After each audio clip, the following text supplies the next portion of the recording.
अनुसुईया महान पतिव्रता थी। ब्रह्मा विष्णु भगवान शंकर को उन्होंने अपने तपोबल से बालक बना दिया, और यह सब कथा बहुत दिव्य है।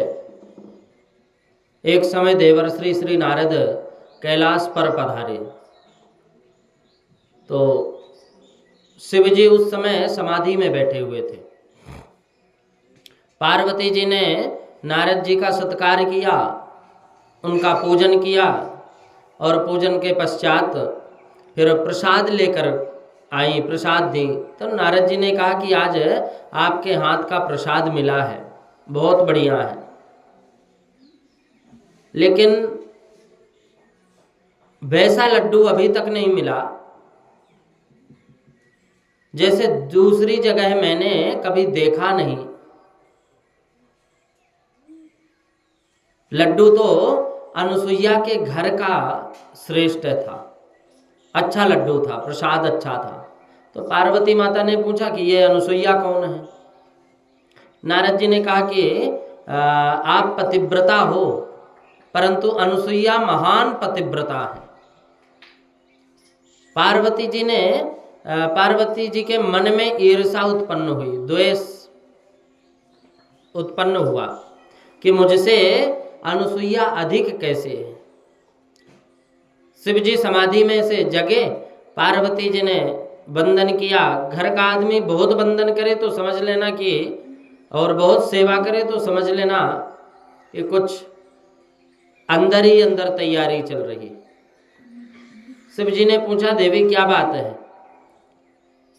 पार्वती जी ने नारद जी की सब कथा सुनाने के बाद आगे कहा कि किसी भी प्रकार से अनुसुईया के पातिव्रत धर्म भंग हो जाए, ऐसा कुछ यत्न करो।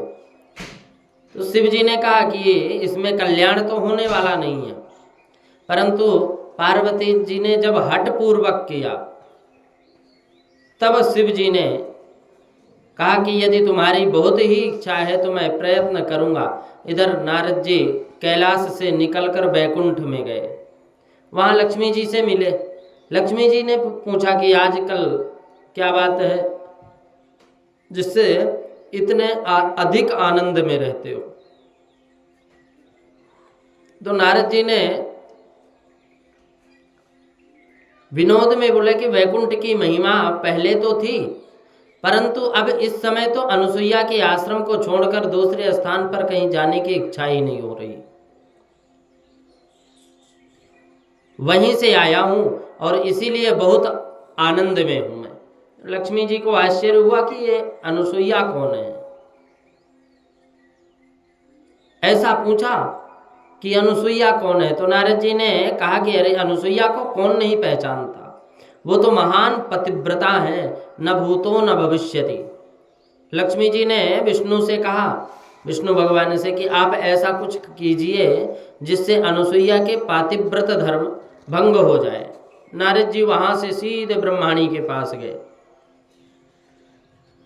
उनकी बात सुनकर ब्रह्माणी को भी ईर्षा हुई। उन्होंने ब्रह्मा जी से विनती की, पार्वती जी अर्थात बुद्धि, और बुद्धि अर्थात विद्या, विद्या में मत्सर है, अहंकार है। लक्ष्मी अर्थात द्रव्य, और द्रव्य में भी मत्सर है। ब्रह्माणी अर्थात रजोगुण, रजोगुण में भी मत्सर है, ईर्षा है। तो ब्रह्मा विष्णु महेश इकट्ठे मिलकर के चित्रकूट में अनुसुईया जी के आश्रम में गए, और वहां भिक्षाम देहि कहकर खड़े रहे। अनुसुईया भिक्षा देने के लिए जब आई, तो भिक्षा देने लगी, तो उस समय वो देवों ने कहा कि तुम नग्न होकर भिक्षा दो तो हम लेंगे। तो अनुसुईया विचार में पड़ गई कि मैं नग्न होकर भिक्षा दूं, मेरा पतिव्रत भंग होगा, और भिक्षा ना दूं तो द्वार पर आए अतिथि वापस चले जाएंगे, दोनों प्रकार से पाप लगता है। तो प्रभु नग्न होकर भिक्षा देने की मांग करते हैं। इसका अर्थ ये नहीं कि वैष्णव मुझको वासना रहित तो होकर भिक्षा दे। ईश्वर को सब वस्तु वासना रहित तो होकर, निष्काम होकर अर्पण करनी चाहिए। अनुसुईया के मन में कोई वासना नहीं थी। मन में जो सूक्ष्म वासना भी यदि होती तो फिर वहां भगवान तीनों देवता नहीं आते। अनुसुईया जी ने ध्यान किया और तीनों देवताओं के ऊपर जल छिड़का। जल छिड़कते ही उसमें तीनों बालक बन गए। पातिव्रत में ऐसी शक्ति है। बहुत समय होने पर देवता वापस नहीं लौटे। तब पार्वती जी, लक्ष्मी जी और ब्रह्माणी जी अपने पति देव को ढूंढने के लिए निकली। तीनों नारद जी से मिली। देवियों ने नारद जी से पूछा कि तुमको कुछ खबर है कि हमारे पति देव कहाँ हैं? नारद जी ने कहा, पहले यह बतलाओ कि आप में से अनुसुईया बड़ी हैं या आप लोग बड़ी हैं? तो देवियों ने स्वीकार किया कि अनुसुईया बड़ी है। पीछे नारद जी ने कहा कि मैंने सुना है कि आप लोगों के पति बालक बने हुए हैं और सूक्ष्म वो बालक बन करके अनुसुईया जी के साथ अनुसुईया जी के आश्रम में हैं। तो देवियां घबराने लगी कि अगर हम वहां जाएं कदाचित अनुसुईया श्राप दे दे। नारद जी ने कहा, तुम भले ही मत्सर करो, परंतु अनुसुईया माता मत्सर करने वाली नहीं है, अहंकार करने वाली नहीं है, वो क्रोध करने वाली नहीं है। अनुसुईया तुम्हारे प्रति सद्भाव रखेंगी। देवियां चित्रकूट में अत्रि ऋषि के आश्रम में गईं। पीछे तो अनुसुईया जी ने देवों से प्रतिज्ञा कराई कि किसी पतिव्रता को कभी त्रास नहीं देना। उसके बाद तीनों बालकों के ऊपर जल छिड़का। तीनों महादेव प्रकट हुए। उन्होंने अनुसुईया जी से कहा कि तुम्हारे आंगन में हम बालक बन करके खेल रहे हैं, ऐसा सुख मुझको स्थिर रूप से देते हैं।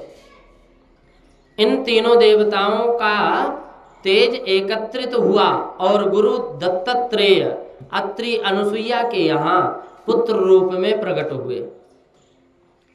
अत्रि ऋषि अनुसुईया जी के साथ गंगा किनारे चित्रकूट में परमात्मा की आराधना करते थे।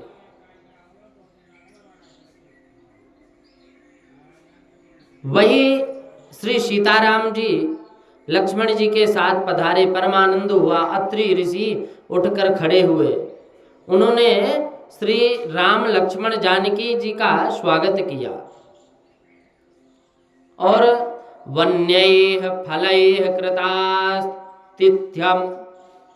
उपविष्टं रघुत्तमम् सीतां च लक्ष्मणं चैव संतुष्टो वाक्यं ब्रवीत। कंदमूल फल अर्पण किए। फिर अत्यंत प्रसन्नता से ऋषि ने रामचंद्र जी से कहा कि आज मेरी तपश्चर्या सफल हुई। आपके दर्शन से ही आंख सफल हो गई। श्री रामचंद्र जी के दर्शन के बिना आंख सफल नहीं होती। आंख जगत को देखने के लिए नहीं है, आंख श्री राम का दर्शन करने के लिए।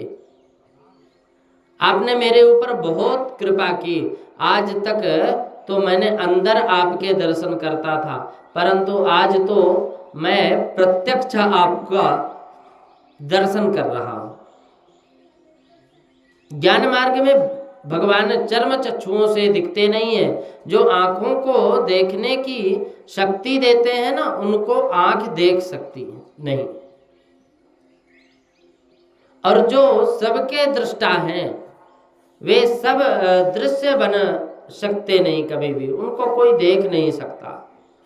ज्ञानी महापुरुष अंदर की आंखों से भगवान को देखते हैं। और तुमको स्वप्न दिखता है, वह क्या चर्म चक्षुओं से दिखता है? स्वप्न जो दिखता है ना, वह अंदर की आंखों से दिखता है। ज्ञानी महापुरुष भगवान को ज्ञान चक्षु से देखते हैं। परंतु भक्ति में ऐसी शक्ति है कि परम भगवान चर्म चक्षुओं से भी देख जाते हैं। भक्ति दृष्टा को दृश्य बना सकती है।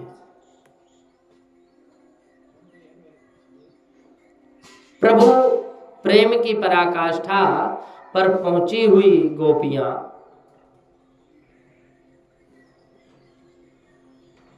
उघड़ी आंखों से ब्रह्म चिंतन कर सकती हैं और चर्म चक्षु से प्रत्यक्ष दर्शन पा सकती थी। जिसको उंगड़ी आंखों से, खुली हुई आंखों से जगत दिखाई पड़ता है ना, संसार दिखाई पड़ता है, उसे ब्रह्म का चिंतन करने के लिए आंख बंद करनी पड़ती है। चर्म चक्षुओं बंद करने पड़ते हैं और वह अंदर की आंख से, ज्ञान चक्षु से परमात्मा की अपरोक्षतानुभूति करने पर दर्शन होते हैं। अत्रि ऋषि ने रामचंद्र जी से कहा कि आज मैं आपके प्रत्यक्ष दर्शन कर रहा हूं, आज मैं कृतार्थ हुआ हूं, आपका मंगलमय स्वरूप मेरे हृदय में स्थिर हो। पतिव्रता वयोवृद्धा है, महान तपस्विनी है अनुसुईया जी, बड़ा मंगलमय स्वरूप है, पतिव्रता वयोवृद्धा है। श्री सीता जी अंदर जाएं ऐसी मेरी इच्छा है। कुछ अनुसुईया के दर्शन करने की लालसा इन दोनों में जग रही है। अनुसुईया जी के दर्शन करने सीता जी अंदर पधारी, अनुसुईया जी को वंदन किया, अनुसुईया जी ने आशीर्वाद दिया। श्री सीता जी की बहुत प्रशंसा, वंदन किया। अनुसुईया जी ने आशीर्वाद स्वरूप में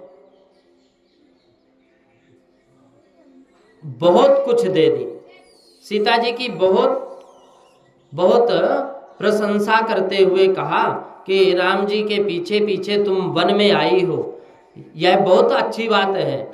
स्त्री का धर्म है, पति उसके लिए परमात्मा है।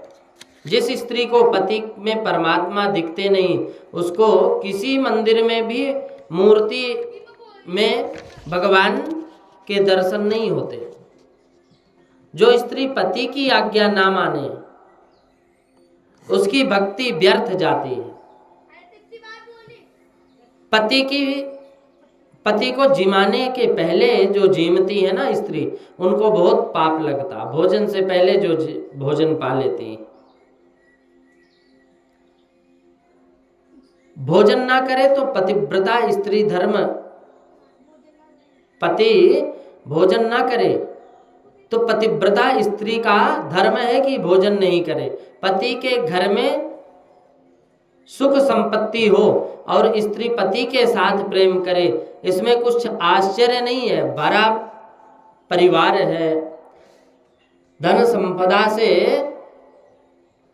संपन्न परिवार है, फिर स्त्री यदि उस पति से प्रेम करती है तो ये कोई प्रेम साधारण है। लेकिन पहनने को कपड़े की पूर्ति ना हो और पति से प्रेम करे, वो महान पतिव्रता है। कितनी ही तो जरा दुख आ पड़े तो पति का अपमान करती।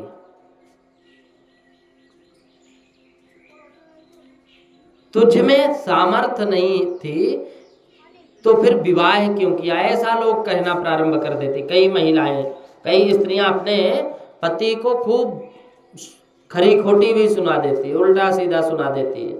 जब तेरे इतनी हिम्मत नहीं थी खिलाने पिलाने की, इतनी हिम्मत नहीं थी कुछ लाने की, तो फिर मेरे शौक पूर्ण करने की हिम्मत नहीं थी तो तूने शादी क्यों किया? मेरी जिंदगी बिगाड़ने की क्या आवश्यकता थी? पति वृद्ध हो, रोगी हो, मूर्ख हो, धनहीन हो, अंधा हो, बहरा हो, अपंग हो, क्रोधी हो, अति दरिद्र हो, फिर भी पति में परमात्मा का स्वरूप मान करके पति की सेवा करने चाहिए। इससे क्या है, सेवा से परलोक और इहलोक दोनों सुधरते हैं। अनुसुईया जी ने श्री सीता जी को पतिव्रता धर्म अब समझाया। पतिव्रता स्त्री परमात्मा को भी बस में कर सकती है।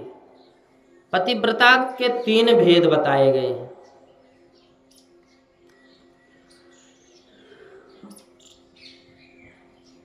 पतिव्रता के 3 भेद बताए गए हैं। उत्तम के अस बस मन माही, सपन्यों आन पुरुष जग नाही।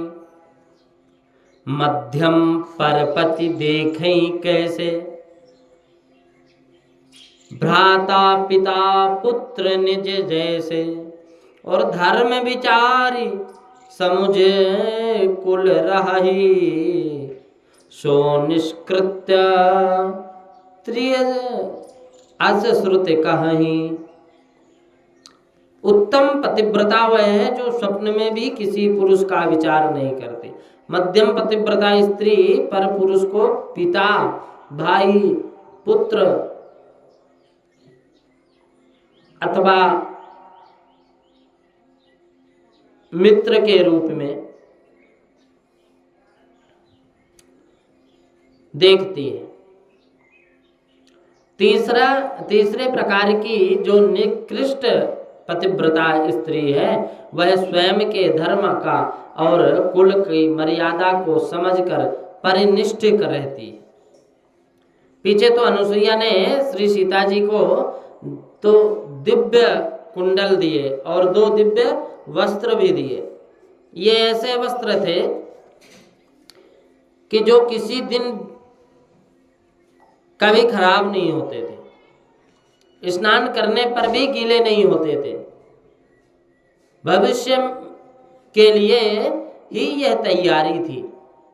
जब पीछे श्री सीता जी लंका में अशोक वन में थी, तब ये वस्त्र इनको बहुत उपयोगी सिद्ध हुए। भागवत में चीर हरण के प्रसंग में भगवान ने भी गोपियों को दिव्य वस्त्र दिए। सखियों के साथ गोपियां जल में खेलती हैं। सखियों के साथ गोपियां जल में खेलती हैं, तब भी वस्त्र नहीं भीगते। सगे संबंधियों के साथ संसार में रहती हैं, परंतु उसमें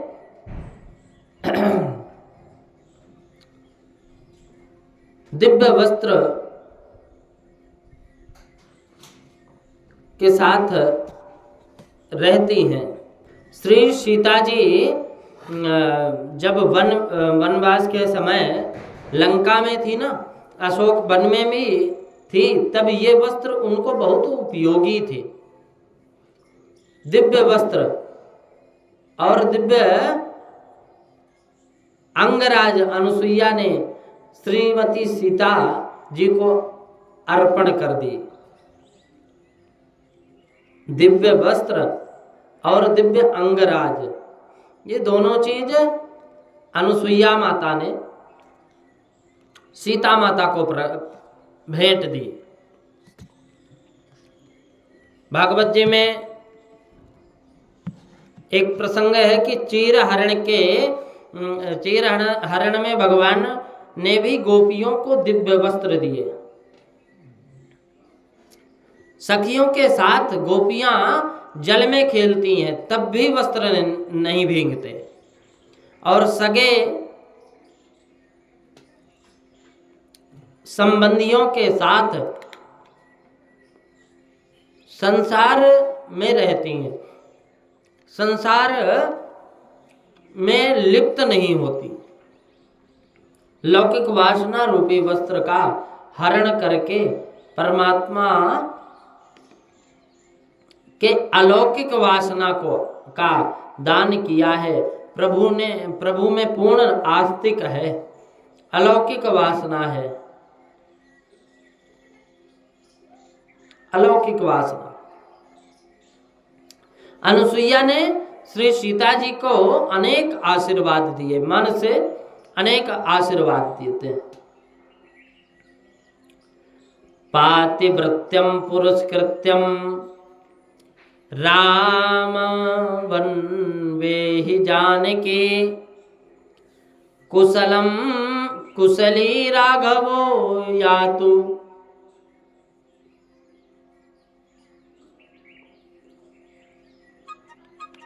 त्वया सह पुनर्ग्रहम्।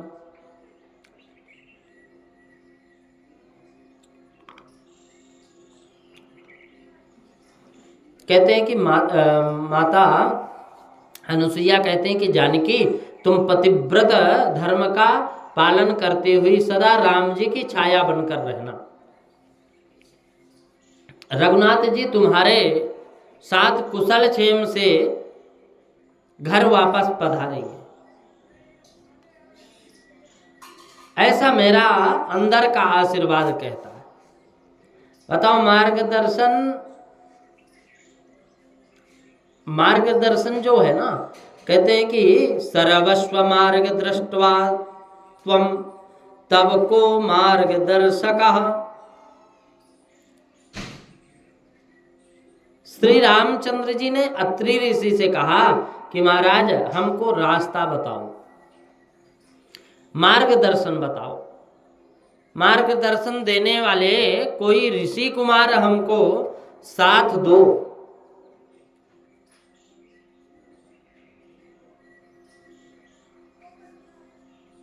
तब अत्रि ऋषि ने हंसकर जवाब दिया कि जगत को मार्गदर्शन तो आप करते हैं, आपको कौन करता है?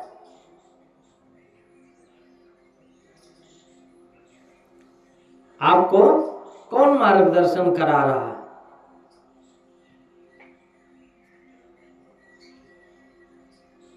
ये शिष्य अत्रि ऋषि के सेवक थे।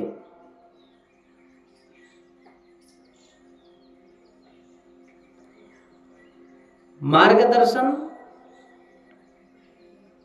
उसको देना चाहिए जिसको मार्ग का पता ना हो। भगवान तो स्वयं अणुतो अणुर्यान महतो मणिर्यान, सूक्ष्म अणु में भी भगवान विराजमान है।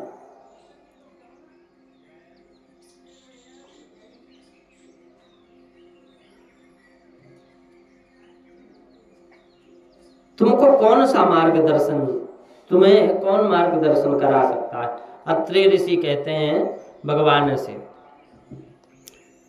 कि तुमको कौन मार्गदर्शन करा सकता है? ऋषि ने 4 शिष्यों को आज्ञा की। ये शिष्य अत्रि ऋषि के सेवक थे।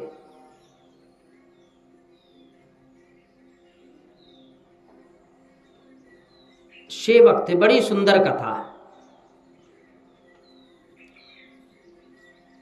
राम जी के द्वारा उद्धार होते समय विद्याधर ने भी बड़ी सुंदर स्तुति की।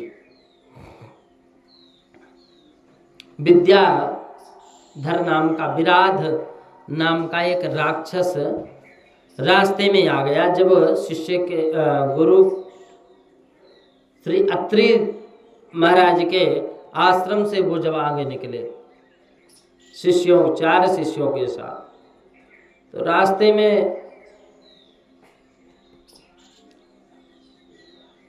एक राक्षस मिल गया। रास्ते में एक राक्षस मिल गया। उस राक्षस का भगवान ने वध कर दिया। विराध का उद्धार हुआ। पूर्व जन्म में ये विराध विद्याधर था और दुर्वासा ऋषि के श्राप से राक्षस हुआ था। राम जी के द्वारा उद्धार होते समय विद्याधर ने राम जी की सुंदर स्तुति की। इतः परम त्वच्चरणारविन्दयो स्मृतिः सदा मेस्तु भवोपशान्तये त्वन्नाम संकीर्तनमेव वाणी करोतु मे करपुटं त्वदीयं कथामृतं पातु करद्वयं ते पादारविन्दार्चनमेव कुर्यात् ऋचा शिरश्च ते पादयुगप्रमाणम् करोति नित्यं भवदीयमेवम्। आपके चरण कमल इदम इतः परम त्वच्चरणारविन्दयो, कहते हैं कि आपके चरणारविंद का स्मरण संसार बंधन को दूर करता है। आप मेरे ऊपर कृपा करो, अब से आपके आशीर्वाद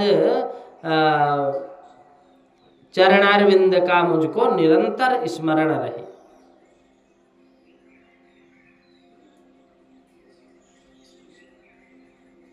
भगवान का अनन्य स्तुतियां और अनन्य भाव से कहते हैं कि आप अब से आपके चरणारविंद का मुझको निरंतर स्मरण रहे, मेरी वाणी सदा सर्वदा आपका नाम कीर्तन करती रहे। त्वन्नाम संकीर्तन में वाणी, मेरी वाणी हमेशा त्वन्नाम संकीर्तन में वाणी, आपकी वाणी आपकी संकीर्तन नाम और वाणी का हमेशा ध्यान रहे। मेरे कान हमेशा आपके कथा रूपी अमृत का पान करते रहें, मेरे हाथ आपके चरण कमलों की पूजा करते रहें और मेरा मस्तक सदा आपके चरण कमलों में प्रणाम करता रहे। विराध का उद्धार करके भगवान सरभंग ऋषि के आश्रम में पधारे। भगवान सरभंग ऋषि के आश्रम में पहुंचे। सरभंग ऋषि के मन में बहुत आनंद हुआ। सरभंग ऋषि विचारने लगे मन में कि मैं अनन्य भाव से भगवान श्री रामचंद्र जी का नित्य स्मरण करता था, इसलिए आज दयालु भगवान ने परमात्मा मेरे आंगन में पधारे हैं। ऋषि ने श्री राम लक्ष्मण जानकी का स्वागत किए। प्रभु की प्रार्थना करते हुए कहा कि सीता अनुज समेत प्रभु लीन जलद तनु श्याम मम हिय बसहु निरंतर सगुण रूप श्री राम। सरभंग ऋषि ने परमात्मा के दर्शन और स्तुति करते करते पंच भौतिक शरीर का त्याग कर दिए और ब्रह्मलोक में चले गए। वहां से श्री राम लक्ष्मण जानकी सुतीक्षण ऋषि के आश्रम में पधारे। तो सुतीक्षण ऋषि ने दिव्य तपश्चर्या का आदर्श बताया गया। सुतीक्षण ऋषि अगस्त्य ऋषि के अनन्य सेवक थे, शिष्य थे। श्री राम नाम का सतत जप किया करते थे। जिसकी बुद्धि तीक्ष्ण होती है उसको भगवान दर्शन देने के लिए घर आते।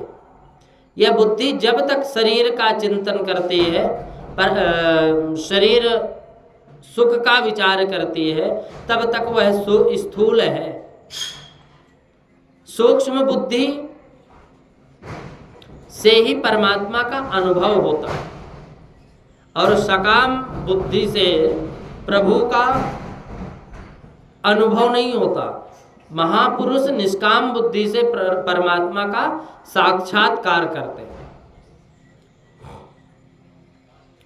सर्वत्र सूर्य का प्रकाश होता है, परंतु सूर्य के प्रकाश में से अग्नि किसी ठिकाने उत्पन्न नहीं हो सकती, परंतु जय प्रकाश सूर्यकांतमणि, यह प्रकाश सूर्यकांतमणि द्वारा कपास के ऊपर जब पड़े तो वह अग्नि को जिस प्रकार प्रकट करता है, उसी प्रकार सर्वव्यापक परमात्मा निष्काम बुद्धि द्वारा प्रकट होते हैं और सुतीक्ष्ण ऋषि परमात्मा का सतत ध्यान करते हैं। इनकी भक्ति अलौकिक थी। अविरल प्रेम भगते मुनि पाई। प्रभु को पधारे हुए देखकर सुतीक्ष्ण ऋषि को अतिशय आनंद हुआ। प्रभु का स्वागत किया, सुंदर स्तुति करते हुए भगवान का आनंद विभोर हो रहे हैं, प्रार्थना करते हैं, स्तुति करते हैं कि त्वन मंत्र जाप्यहन मनंत गुणा प्रमेया सीतापते शिव विरंच समा श्रितांग्रगे संसार सिंधु तरणामलो पोतपाद रामाभिराम सततम तव दास दासा। कहते हैं कि सीतापते शिव विरंच समा श्रितांग्रे, कहते हैं कि हे सीतापते, हे अनंत गुण परमात्मा, मैं नित्य निरंतर आपका ही जप करता रहता हूँ। हे राम, शिव और ब्रह्म आपके चरणों में आश्रित हैं। शिव विरंच समाश्रितांग्रगे, आपके मैं आपका नित्य निरंतर जप करता हूँ। आपके चरण संसार सागर पार करने के लिए नाव हैं। मैं तो आपके दासों का भी दास हूँ। इस संसार रूपी अंधेरे कुएं में पड़ा हुआ हूँ। यह शरीर में कुछ भी नहीं है। मल मूत्र से भरे हुए इस शरीर के मोह में फंसा हुआ ये जीव और मैं भी, परंतु मेरी इस करुणा दशा में से मुझको उबारने के लिए आपने आज मेरे ऊपर कृपा की है। और आप इंद्रियों का विषय ना होने पर भी आज मुझको दर्शन देने यहीं पधारे। हे राम, कितने ही लोग कहते हैं कि आप देश काल की उपाधि से रहित हो, अरूप हो, चिदघन हो, प्रकाश स्वरूप हो, परंतु मेरे हृदय में तो आज आपने जिस स्वरूप में यहाँ मुझको प्रत्यक्ष दर्शन दिए, वही आपका स्वरूप सदा सर्वदा अंकित होकर रहे। आज जो स्वरूप से मुझे दर्शन दिए, यही स्वरूप हमेशा के लिए मेरे हृदय में विराजमान रहे, अंकित रहे। आज से अन्य किसी स्वरूप की मुझको इच्छा नहीं। महाराज, थोड़ी अधिक कृपा करो, थोड़े दिन आप यहीं पर विराजो। अति आनंद हुआ। सुतीक्ष्ण ऋषि के आश्रम में रघुनाथ जी विराजने लगे। ऋषि समझ गए कि प्रभु यहाँ से अगस्त ऋषि के आश्रम में पधारने वाले हैं, तो सुतीक्ष्ण ऋषि विचार करने लगे कि अगस्त ऋषि मेरे गुरु हैं, मुझे उनको गुरु दक्षिणा देनी है। रामायण अनेक हैं, अनेक रामायणों में अनेक कथा आती है। एक रामायण में कथा आती है कि सुतीक्ष्ण जी ने अगस्त ऋषि के आश्रम में रहकर वेद शास्त्र का अध्ययन किया, विद्या परिपूर्ण हुए। पीछे उन्होंने अगस्त ऋषि से कहा कि महाराज आप कुछ दक्षिणा मांगो। तब अगस्त ऋषि ने कहा कि बेटा, दक्षिणा लेने की इच्छा से मैं तुमको पढ़ाया नहीं, विद्या नहीं दी। मेरे आश्रम में अनेकानेक झाड़ हैं, जो मुझको फल देते हैं। पास में सरिता है, वह निर्मल जल शीतल देती है। मुझको संतोष है, मेरी कोई इच्छा नहीं है, मुझे कुछ नहीं चाहिए। जिसको परमात्मा का अनुभव हुआ है उसके जीवन में संतोष है, अशांति नहीं है, शांति है। लक्ष्मी मिलने के बाद संतोष नहीं होता मन में, भले ही पीछे लाख मिले या करोड़ मिल जाए, लक्ष्मी पति जिसको मिल जाए उसको शांति मिलती है, और लक्ष्मी मिल जाए तो उसको अशांति मिलती है। प्रभु का सतत ध्यान किए बिना लक्ष्मी पति नहीं मिलते। सतत ध्यान तब हो सके जब लक्ष्मी का ध्यान छूटे। प्रभु का जो सतत ध्यान करते वे अधिकांश भाग में गरीब ही रहते। समस्त दिन ध्यान करे वह लक्ष्मी को ठीक नहीं लगता। सतत भक्ति करे, लक्ष्मी जी को ऐसा लगता है कि यह मुझे नारायण के साथ एकांत में 5 मिनट भी बात नहीं करने देते। लक्ष्मी जी नाराज होकर उसका त्याग कर देती। संपूर्ण दिवस भक्ति करे उसे लक्ष्मीपति मिलते हैं, लक्ष्मी जी नहीं मिलती। ऐसे भक्त को लक्ष्मी जी आवश्यकता भी नहीं, लक्ष्मी की आवश्यकता नहीं है। अगस्त ऋषि के सुतीक्षण जी से कहा कि बेटा मुझे कुछ भी आवश्यकता नहीं है। सुतीक्षण ने कहा कि महाराज आपको कुछ लेना भी नहीं है, परंतु मुझे दक्षिणा देनी है। कुछ भी दक्षिणा दिए बिना गुरु का ऋण किस प्रकार चुक सकता है, इसलिए आप कुछ दक्षिणा मांगो, आप मांगोगे वही दूंगा। तो अगस्त जी बोले कि जो मांगोगा वही देगा क्या? भाई तुझ में शक्ति हो तो तू मुझे राम जी के दर्शन करा दे, यही मेरी सबसे बड़ी दक्षिणा है। मुझे अन्य कुछ भी नहीं मांगना। सुतीक्षण जी विचार में पड़े, गुरु जी तो दक्षिणा में परमात्मा के दर्शन मांग रहे हैं, यह किस प्रकार संभव है? परंतु उस दक्षिणा के लिए ना किस प्रकार की जाए, अच्छी बात नहीं है। इसलिए ऐसा कहकर उस समय सुतीक्षण जी ने गुरु जी से विदा ले ली। आज वही समय सुतीक्षण जी जान गए कि मेरे आश्रम से राम जी अगस्त ऋषि के आश्रम में पधारने वाले हैं। तब उन्होंने विचार किया कि मैं साथ साथ जाऊं और गुरु जी से कहूं कि तुम्हारी दक्षिणा देने के लिए मैं आया हूं। श्री राम अगस्त ऋषि के आश्रम में तो पधारने वाले हैं ही, मुझे दक्षिणा चुकानी है, इसलिए मेरा काम भी बन जाएगा। तो सुतीक्षण जी ने भगवान से प्रार्थना की कि प्रभु मुझे भी साथ लेकर चलो। प्रभु ने कहा कि हम किसी को साथ नहीं ले जाते। सुतीक्षण जी ने कहा मुझे आपकी सेवा में साथ ही रहना। राम जी तो समझते ही थे कि ये सेवा के लिए नहीं चल रही, ये तो अपने गुरु दक्षिणा चुकाने के लिए चल रहे हैं। इनकी बहुत इच्छा है तो भले ही चले। प्रभु ने सम्मति दे दी। उसमें सुतीक्षण जी को अतिशय आनंद हुआ। वाल्मीकि जी ने वर्णन किया कि सर्वभंग, सुतीक्षण आदि एक एक ऋषि के आश्रम में थोड़े थोड़े दिन निवास करते हुए भगवान आगे पधारते। अब आगे अगस्त ऋषि के आश्रम में जाने को निकले तो सुतीक्षण जी के पीछे श्री राम लक्ष्मण जानकी चलने लगे। सब अगस्त ऋषि के आश्रम में जा पहुंचे। श्री राम लक्ष्मण जानकी आश्रम के बाहर विराजने लगे। सुतीक्षण जी दौड़े दौड़े गए आश्रम में और अंदर जाकर गुरुदेव को साष्टांग प्रणाम किया। उस समय महर्षि अगस्त ऋषि शिष्यों को श्री राम मंत्र का अर्थ समझा रहे थे। श्री राम मंत्र का अर्थ समझा रहे थे, बता रहे थे कि रेफोग निरहमेवोक्तो विष्णु सोमो म उच्यते अवयोर्गमध्यगो ब्रह्मा रविरकार उच्यते। रा यह अग्नि का बीज है और माँ कार यह चंद्र का बीज है।